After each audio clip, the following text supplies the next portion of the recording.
Friends, ઉનાળો શરૂ થઈ ગયો છે ને ગરમી પણ ખૂબ પડવા લાગી છે. તો બધાને એક પ્રશ્ન થતો હોય છે કે સાંજે કે સવારે એવું તે શું બનાવવું જે પચવામાં પણ એકદમ હલકું ફૂલકું હોય અને ખાવામાં પણ એકદમ ટેસ્ટી હોય.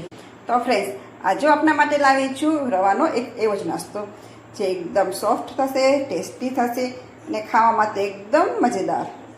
આ નાસ્તો જે ડાયટ ફોલો કરતા હશે ને તેના માટે પણ આ બેસ્ટ ઓપ્શન છે. હવે તમારે જાજી ઘડી રસોડામાં નહીં રહેવું પડે. આ નાસ્તો ફક્ત 15 મિનિટમાં બનીને તો તૈયાર પણ થઈ જશે. તો ફ્રેન્ડ્સ, ચાલો આજની મજેદાર રેસીપી શરૂ કરીશું. આજનો નાસ્તો કરવા માટે આપણે અહીં દૂધી લઈશું, જે મેં અડધી કટ કરી લીધી છે. તો પહેલાં આપણે તેની છાલ કાઢી લઈશું. તો ફ્રેન્ડ્સ, તમે જોશો કે આપણે દૂધીમાં છાલ કાઢી લીધી છે. તો ફ્રેન્ડ્સ, હવે આપણે દૂધીને ખમણી લઈશું. આ નાસ્તામાં તમારે દૂધી અવશ્ય લેવી, કેમ કે અત્યારે ઉનાળો ચાલી રહ્યો છે. તો દૂધી છે તે આપણા શરીરને ઠંડક આપે છે. તો એટલા માટે આજનો આ નાસ્તો આપણે બનાવીને તૈયાર કરીશું. તો ફ્રેન્ડ્સ, આપણી દૂધી ખમણાઈ ગઈ છે. ફ્રેન્ડ્સ, અહીં તો દૂધીમાં થોડા બી હોય તો પણ કાંઈ વાંધો નહીં, તમે એ નાસ્તામાં લઈ શકો છો. તમે જોશો કે એમાં થોડા નાના બી છે, તો એ આપણે લઈ શકીએ છીએ. ફ્રેન્ડ્સ, હવે આપણે દૂધીને સાઈડ પર લઈશું. એક વાસણ લેશું, તેમાં બધી દૂધી એડ કરી દઈશું. હવે આપણે તેમાં એડ કરીશું પોણો વાટકો રવો. હવે આપણે નાસ્તાનું બાઇડિંગ સરસ આવે તેના માટે આપણે મોટી 2 ચમચી ચણાનો લોટ લેશું. ફ્રેન્ડ્સ, અહીં તમે જેટલો નાસ્તો લેતા હોય એ પ્રમાણે તમારે માપ લેવાનું છે. તો આપણે અહીં ફક્ત 2 ચમચી ચણાનો લોટ એડ કરીશું. તમે જો અહીં આખી દૂધીનો ઉપયોગ કરવાના હોય તો તમારે 4 ચમચી ચણાનો લોટ લેવો. હવે આપણે થોડાક વેજીટેબલ્સ એડ કરી દઈશું. તો તેમાં લઈશું ઝીણી સમારેલી ડુંગળી, પછી એડ કરીશું ઝીણું સમારેલું લીલું મરચું. તમને જો તીખું ના ખાતા હોય તો તમે કેપ્સિકમ પણ લઈ શકો છો. પછી આપણે એડ કરીશું ઝીણું સમારેલું ગાજર. પછી આપણે એડ કરીશું લીલા ધાણા. તમારે જો આના સિવાય બીજા વેજીટેબલ્સ એડ કરવા હોય તો પણ કરી શકો છો, જેમ કે ફ્લાવર છે અથવા કોબી છે અથવા બીજા બટેટા છે, તેને પણ તમે ખમણીને લઈ શકો છો. તો ફ્રેન્ડ્સ, હવે બધું પહેલાં આપણે હલાવીને મિક્સ કરી દઈશું. ફ્રેન્ડ્સ, આજનો નાસ્તો છે જે ફટાફટ બની પણ જશે અને ખાવામાં પણ ખૂબ જ હેલ્ધી છે. અને આ નાસ્તો છે જે ડાયટ ફોલો કરતા હશે ને તે પણ સહેલાઈથી ખાઈ શકશે, કેમ કે આમ આપણે ઝાઝા તેલનો તો જરા પણ ઉપયોગ નહીં કરીએ. ફક્ત 1 ચમચી તેલમાંથી પણ આપણો આજનો નાસ્તો બનીને તૈયાર થઈ જશે. તો ફ્રેન્ડ્સ, તમે મારો વિડીયો સ્કીપ ના કરતા. જો તમે સ્કીપ કરશો તમને ખ્યાલ નહીં આવે કે આજનો આ નાસ્તો છે આપણે કેવી રીતે બનાવીશું.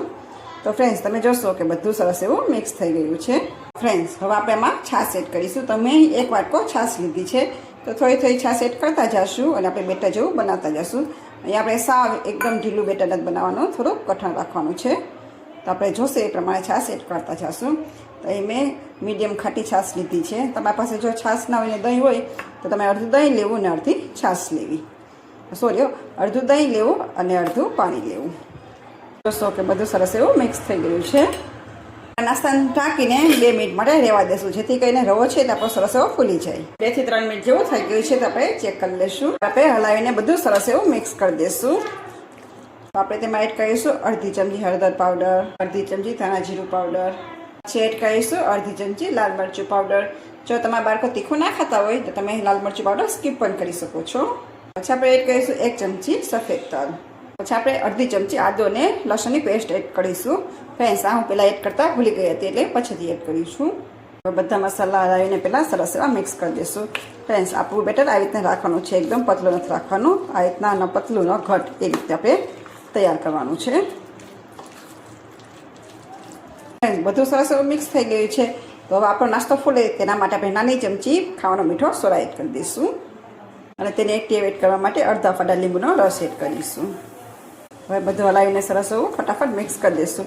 ફ્રેન્ડ્સ, અહીં તમારે એક વાતનું ખાસ ધ્યાન રાખવાનું છે, તમે જ્યારે પણ સોડા એડ કરો ને એની પહેલાં તમારે પાણી ગરમ કરવા માટે રાખી દેવાનું છે. તો ફ્રેન્ડ્સ, નાસ્તા માટે મેં આ ડીશમાં પહેલેથી તેલ લગાવીને રાખી દીધું હતું. તો આપણે બધો નાસ્તો છે એમાં એડ કરી દઈશું.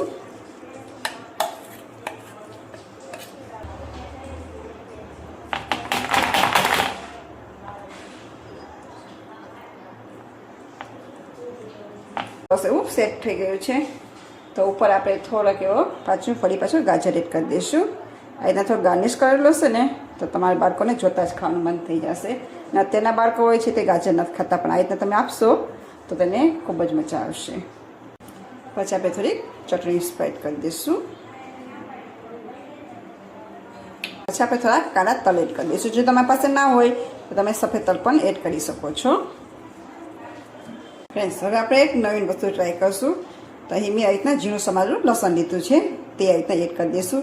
જો તમે લસણ ના ખાતા હોય તો તમે તેને સ્કીપ પણ કરી શકો છો. પણ ફ્રેન્ડ્સ, જો તમે ખાતા હોય એકવાર જરૂરથી ટ્રાય કરજો. આનાથી નાસ્તાનો સ્વાદ ડબલ થઈ જશે. તો ફ્રેન્ડ્સ, તમે જોશો કે પાણી પણ આપણું સરસ એવું ગરમ થઈ ગયું છે. તો આપણે નાસ્તાને એડ કરી દઈશું. આપણે નાસ્તાને ઢાંકીને 10 મિનિટ માટે મીડિયમ ગેસ ઉપર એમનામ જ રાખીશું. ફ્રેન્ડ્સ, તમે જોશો કે આપણો નાસ્તો કેવો સરસ ફૂલી રહ્યો છે. ફ્રેન્ડ્સ, 10 મિનિટ જેવો થઈ ગયો છે. આપણે ચેક કરી લઈશું. તમે જોઈ શકશો કે આપણો નાસ્તો કેવો સરસ ફૂલી ગયો છે. તો આપણે ગેસની ફ્લેમને બંધ કરી દઈશું અને નાસ્તાને બહાર કાઢીને થોડોક ઠંડો થવા દઈશું. હવે આપણે નાસ્તાને પલટાવી દઈશું.